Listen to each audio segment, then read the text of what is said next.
Bienvenidos amigos a un programa más de la Asociación Cultural Fidel Herrera Delgado. Hoy nos acompaña un ilustre cutervino, un hombre que se ha forjado en la vida académica, en la vida pedagógica de la sociedad cutervina. Pero muy al margen de esa trayectoria, también es un hombre que ha logrado escribir la narrativa de Cutervo a través de sus innumerables producciones literarias. Hoy está en el Olimpo del cielo azul. Bienvenido, profesor, buenos días. Gracias, amigo Alfredo, por visitar a este domicilio y sobre todo por tus elocuentes palabras que acabas de decir. Me siento satisfecho, feliz de tu visita. Gracias, profesor. Bueno, nuestra inquietud básicamente, el venir a visitarlo y recabar unas cuantas palabras de usted, es justamente porque queremos conocer un poco de la trayectoria de su vida, profesor. Háblenos un poco de esto. Bueno, la vida de una persona, sobre todo cuando tiene ya muchos años de edad, para resumirlo en pocas palabras es muy difícil. Sin embargo, te puedo decir que he nacido acá en nuestra ciudad de Cutervo. En los primeros años de mi infancia y de mi adolescencia, tanto estudiaba acá en nuestro 1011, en el Colegio Casanova, y después en la Universidad de San Cristóbal de Huamanga. Y durante las vacaciones siempre visitaba el poblado del Cumbo, un valle muy bonito, porque mi padre tenía ahí un pequeño terreno y me gustaba su clima, su producción, pero sobre todo identificarme con la idiosincrasia de los pobladores, por sus bonitas costumbres, que son precisamente las que me dieron la inspiración para hacer los relatos que así tengo en la mayor parte de mis escritos. Además, ya ha pasado mi profesión, pues, ¿no? Cuando he llegado ya a ser profesional, he trabajado 17 años en el Colegio Casanova como docente y 29 años como director, total 45 años. Y más 5 años de estudios, he vivido 50 años prácticamente en nuestro glorioso Colegio Nacional Toribio Casanova. En cuanto a mi vida pública, he desempeñado muchos cargos, en los cuales me siento satisfecho en algunos de ellos haber cumplido mi deber, dirigente en las huelgas más heroicas de SUTEP, y como director de Administración Pública dejamos ese gran recuerdo del nuevo cementerio de Todos los Santos. En nuestro Colegio Toribio Casanova, desde que encontramos tan pequeñito, hemos dejado tal y conforme está ahora, porque ese es el proyecto que lo hemos luchado nosotros, y sobre todo contribuyendo al pueblo en nuestras luchas por la sexta subregión del Yucán, por la creación de la filial universitaria, en nuestra últimamente apoyando al comité de construcción de nuestro santuario, y siempre hemos tenido inquieto en pro de nuestro tributario. Sí, en resumidas cuentas nos ha dado parte de su trayectoria de vida, pero queremos desmenuzar un poquito todo eso, profesor, porque es interesante toda esa trayectoria. En principio, ¿quiénes fueron sus padres? Mi padre es Julio, o fue, porque ya nacieron los dos, fue Julio Vilches Murga, hermano de Salomón, conocido en Cutervo, hijo directo de Cutervo, y reconocido como el personaje del siglo pasado. Y mi madre, la señora Angelina Muñoz Guevara de Vilches, que fue profesora, en aquellos tiempos llamaban de tercera categoría, pero que tenía una enseñanza y una dedicación que la historia en todos los pueblos del país lo recuerdan a este tipo de profesores que enseñaban desde lunes hasta sábado y no estaban regresando a sus hogares. Esos profesores han sido demasiado apóstoles de la educación, y nuestro homenaje a todos los profesores de tercera categoría y por supuesto a los profesionales que tuvo nuestro país el siglo pasado. ¿Usted es el primero de todos los hermanos? Soy el tercero. Mi primero es Eduardo Salmón, Humberto Napoleón, Rubén Arturo, Elba Raquel, Julio Benjamín, José Luis y María Albertina. Y el final, Carlos Francisco. Carlos Francisco, claro. 8 hermanos. 8 hermanos, ¿no? Bien, usted me comentó de que estudió en el colegio, en ese entonces escuela prevocacional 10-11 y luego en el Colegio Nacional Toribio Casanova. Háblenos un poquito de esos momentos de niñez y de juventud. Los primeros años de la década del 50, probablemente desde el 53 hasta el 58, estudié en el 10-11, tanto en el local de la calle Comercio como en el local del barrio Chaquil. Los profesores de aquellos tiempos utilizaban la metodología medieval, clásica. La letra entra con sangre, el memorismo, la regla, la palmeta, el castigo y el memorismo, como dije hace un momento. Pero yo pienso que, como dije en uno de mis libros, cuando nos hicieron aprender muchas cosas de memoria, nunca nos olvidamos y nos sirven en cualquier momento de la vida esas cosas. Ahora a una persona le preguntas, por ejemplo, ¿dónde está Guanta? ¿Dónde está Zángaro? No sabe. En cambio nosotros sabemos Guanta está en Ayacucho, Zángaro está en Puno y como si lo conociéramos. Y secundaria lo pasé lo estudié en el Colegio Casanova, grandes profesores. Cambió totalmente el método de enseñanza. Profesores activos, profesores que nos enseñaban los problemas sociales, los problemas tratados como tabús de que no podían tratarse, por ejemplo, el problema del sexo, y otros problemas más, el problema de la política. Y ellos nos despertaron, y mi promoción, César Vallejo, en 1962, la mayor parte reconocen ese tipo de nueva educación que tuvimos. Profe, usted ha recordado algo muy importante respecto de la educación. La letra entra con sangre. Y obviamente había pues una serie de artículos que definitivamente pues a los alumnos los hacían estudiar sí o sí. ¿Tiene alguna anécdota, por ejemplo, con la regleta, de repente, no sé, con el látigo o con algún profesor de primaria? Yo no soy partícipe de esa metodología, incluso cuando vine lo cambié por completo. Pero soy partícipe de que algunos aspectos son importantes. Por ejemplo, aprender de memoria, algunos, como en el caso de la geografía, es importante. La historia también nos exige memorizar los hechos históricos. Sin embargo, no podemos aprender de vaporeta a las clases. Hay que analizarlo y hay que darle de acuerdo a nuestro modo, como yo lo hice con mis alumnos. Muchas anécdotas. Podría decirte una de ellas.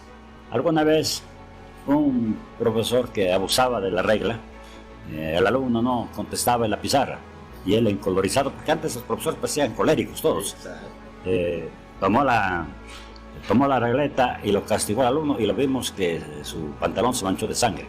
¿Qué había pasado? Que este alumno había tenido un chupo en la nalga y le había dado pues ahí. Entonces eso nos horrorizaba, pero los profesores no se amilandaban, ellos seguían gritando y el padre venía y encima todavía le daba al hijo y le decía quiénes son. Por eso Magister Dixer, sé que el maestro lo dijo y nadie podía contradecirlo. Esos tiempos.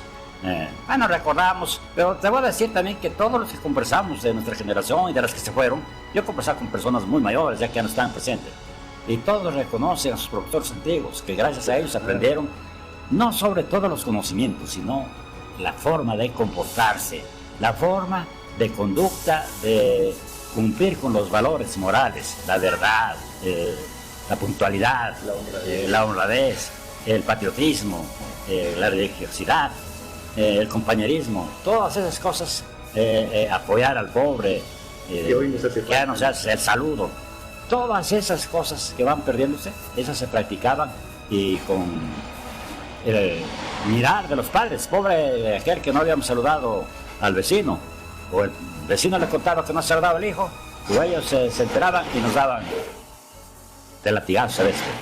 Usted también, no sé si la palabra correcta es, gozó de la instrucción premilitar. Ya eso me imagino en el colegio, ¿no? No, yo tuve instrucción premilitar en 5º año de primaria, se daba ya. Ah, caramba. Sí.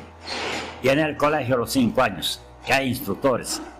Yo pienso de que nunca debió quitarse eso de los colegios. ¿Sabe por qué? Porque nos enseñaba a afrontar la vida sin temor. Nos hacían las famosas marchas rampantes.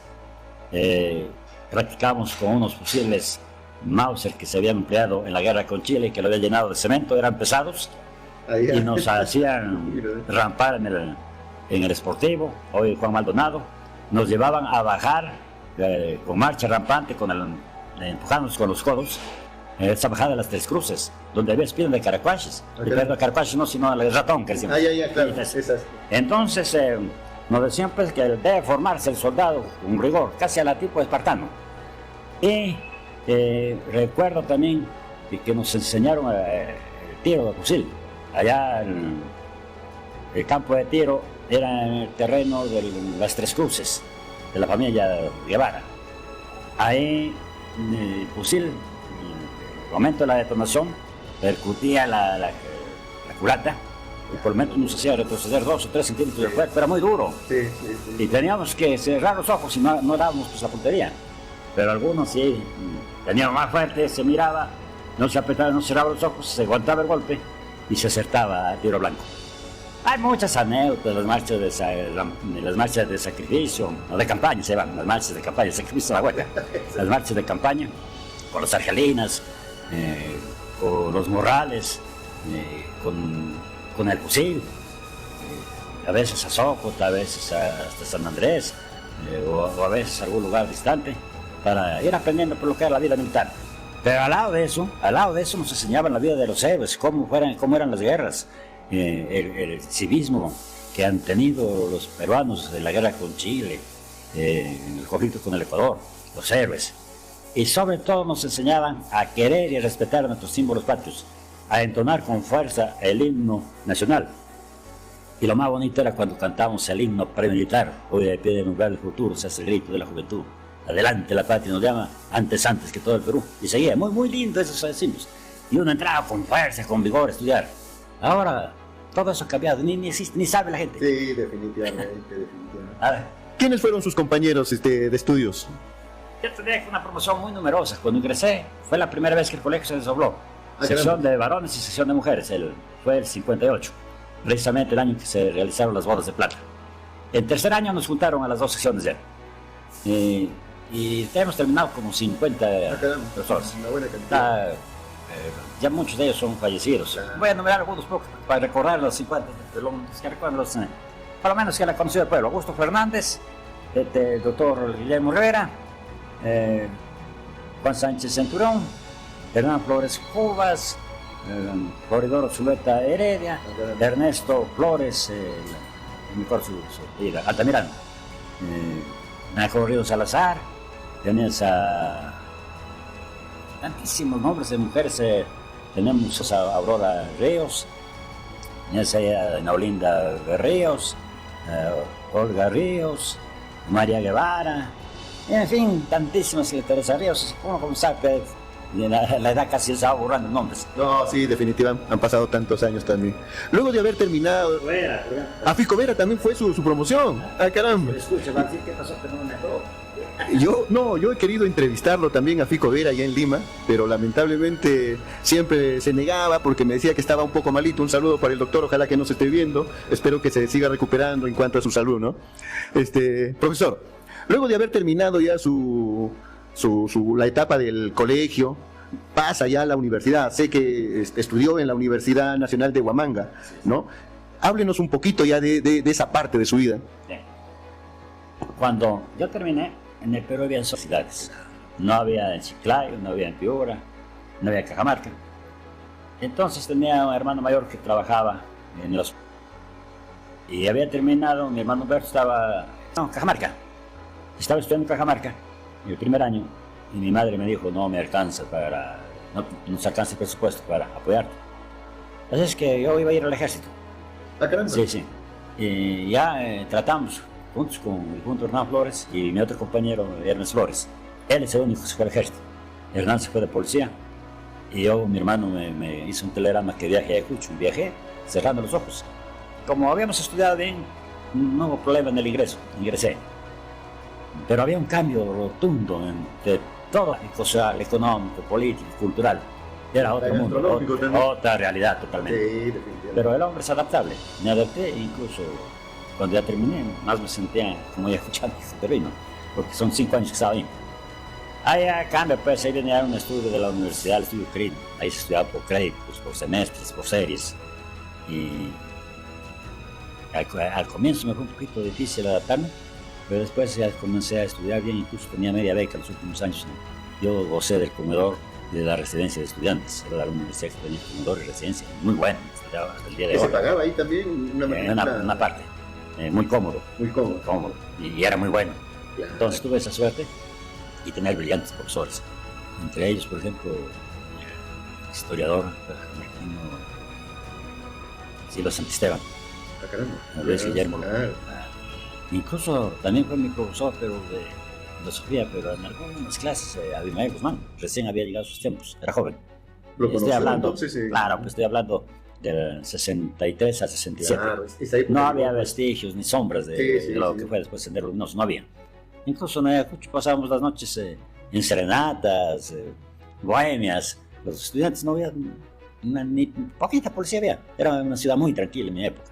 Después, la década del 80 ya Pero se vivió cambió totalmente. Ya no decía una vista. En esos tiempos se No, vivió no, no un clasismo había. tal Sí. como nos... Lo único sí que había cuando las luchas estudiantiles por la federación.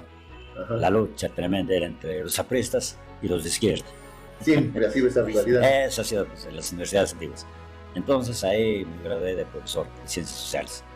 Eso ha sido ya en el 1968.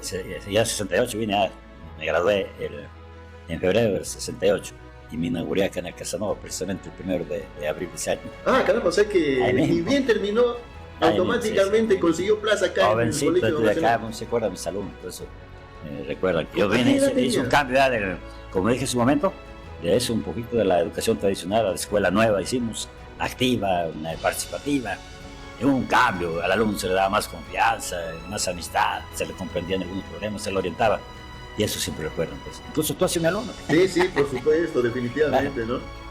Entonces, eso ha sido desde 1969 o 68. Y ¿recuerda usted ahí qué materia enseñaba directamente cuando por primera vez fue profesor del colegio? Primeramente te digo que a los nuevos nos daban todo lo sobrante. Trabajo manual, inglés, música, pero sí tuve la oportunidad de que me dieron geografía, historia universal, historia del Perú, historia de la cultura en 5º año. Entonces los muchachos se sentían completamente, hablaban pues, ¿no? Claro. El profesor es diferente a los otros. Sí, sí. Y miren, no, prácticamente hay una frase que lo han acuñado y que todo casanovista básicamente lo recuerda, es toda una vida. Y usted prácticamente toda su vida profesional y pedagógica lo ha desarrollado en el Colegio Nacional Toribio Casanova, ¿no?